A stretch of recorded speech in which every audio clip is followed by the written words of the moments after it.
श्रीगुरुभ्यो श्रीगुरुभ्यो नमः। लक्ष्मीपदे पदाम्भोजयुगं नत्वा गुरोरपि प्रमाणचन्द्रिकां कुर्मो बालानां बोधसिद्धये।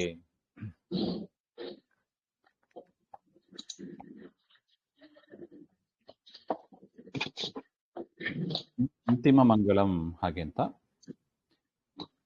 तदेवं प्रमाणैः मुमुक्षुना स्वतन्त्रः भगवान् सकल जगज्जन्मादिकर्ता सकल गुणपरिपूर्णः सकल दोषदूरः इत्यादि रूपेण तं ज्ञात्वा तद्भजने कृते तस्य अशेष अनिष्ट निवृत्ति विशिष्ट परमानंद अवाप्ति रूप मोक्षः भवति इति ಅಶೇಷಂ ಅತಿಮಂಗಳಂ ಹಾಗೆ ಅಂತ.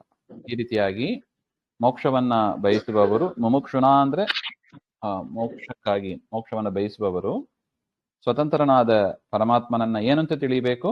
ಸಕಲ ಜಗಜ್ಜನ್ಮಾದಿ ಕರ್ತ, ಇಡೀ ಜಗತ್ತಿನ ಯಾವುದೋ ಒಂದು ಪೋರ್ಷನ್ ಮಾತ್ರ ಅಲ್ಲ, ಎಂಟೈರ್ ವರ್ಲ್ಡ್ ಅದನ್ನ ಸೃಷ್ಟಿ ಸ್ಥಿತಿ ಸಂಹಾರ ನಿಯಮನ ಜ್ಞಾನ ಅಜ್ಞಾನ ಬಂಧ ಮೋಕ್ಷ ಅದನ್ನ ಯಥಾ ಯೋಗ್ಯವಾಗಿ ಅದನ್ನು ಕೊಡ್ತಾನೆ ಮತ್ತು ಅವನು ಗುಣಪೂರ್ಣನಾಗಿರ್ತಾನೆ.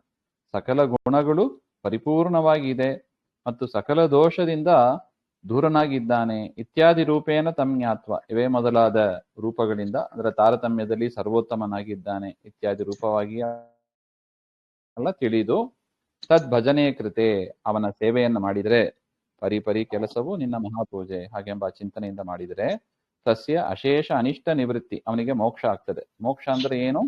ಅಶೇಷ ಅನಿಷ್ಟಿಯ ನಿವೃತ್ತಿ, ವಿಶಿಷ್ಟವಾದ ಪರಮಾನಂದ ಅವಾಪ್ತಿ, ವಿಶೇಷವಾದ ಆನಂದ ಸಿಗ್ತದೆ. ಅಂತ ಮೋಕ್ಷ ಪರಮಾತ್ಮನನ್ನ ಈ ರೀತಿಯಾಗಿ ತಿಳಿದು ಭಜನೆ ಮಾಡುವವರಿಗೆ ಮಾತ್ರ ಸಿಗೋದು ಹಾಗೆ ಅಂತ. ಅಶೇಷಂ ಅತಿಮಂಗಳಂ, ಎಲ್ಲವೂ ಕೂಡ ಮಂಗಳ ಹಾಗೆ ಅಂತ. ಮದಾಚಾರ್ಯ ಮನೋಧಾಮ ಮಧ್ವಮಾನಸ ಮಂಚಕೆ ಶಯಾನ ಶ್ರೀಧರಾಶ್ಲಿಷ್ಟಸ್ ತುಷ್ಯಾನ್ ಮತ್ಕೃತಿತೋ ಹರಿಹಿ ಹಾಗೆಂತ ಅಂತಿಮ ಮಂಗಳ. ನಮ್ಮ ಆಚಾರ್ಯರ ಮನಸ್ಸನ್ನು ಮನೆ ಮಾಡಿರುವ ಶ್ರೀಮನ್ ಮಧ್ವಾಚಾರ್ಯರೆಂಬ ಮಂಚದಲ್ಲಿ ಮಲಗಿರುವ ಮದಾಚಾರ್ಯ ಅಂದ್ರೆ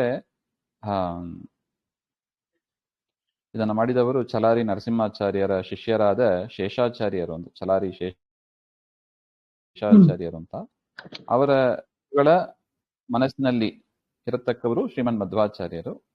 ಆ ಮಧ್ವಾಚಾರ್ಯ ಎನ್ನುವ ಮಂಚದಲ್ಲಿ ಮಲಗಿರುವವರು ಲಕ್ಷ್ಮೀ ನಾರಾಯಣ ಅಂತ, ಶ್ರೀ ಲಕ್ಷ್ಮೀದೇವಿಯಿಂದ ಮತ್ತು ಭೂದೇವಿಯಿಂದ ತಬ್ಬಿಕೊಂಡಿರುವ ಶ್ರೀಹರಿ ಈ ನನ್ನ ಕೃತಿಯಿಂದ ಸುಪ್ರೀತನಾಗಲಿ. ಮತ್ಕೃತಿತಃ ತುಷ್ಯಾನ್ ಮತ್ಕೃತಿತಃ ಹರಿ, ಅವನ ಪರಮಾತ್ಮ ಸಂತುಷ್ಟನಾಗಲಿ ಹಾಗೆ ಅಂತ ಪ್ರಾರ್ಥನೆಯನ್ನು ಮಾಡ್ತಾ ಇತಿ ಶ್ರೀಮದ್ ವಿದ್ವತ್ ಚೂಡಾಮಣಿ ಚಲಾರಿ ನೃಸಿಂಹಾಚಾರ್ಯ ಶಿಷ್ಯ ಶೇಷಾಚಾರ್ಯ ವಿರಚಿತಾಯಂ ಪ್ರಮಾಣಚಂದ್ರಿಕಾಯಂ ಪ್ರಮೇಯ ಪರಿಚ್ಛೇದಃ ಸಮಾಪ್ತಃ. ಸಮಾಪ್ತೋಯಂ ಗ್ರಂಥಃ.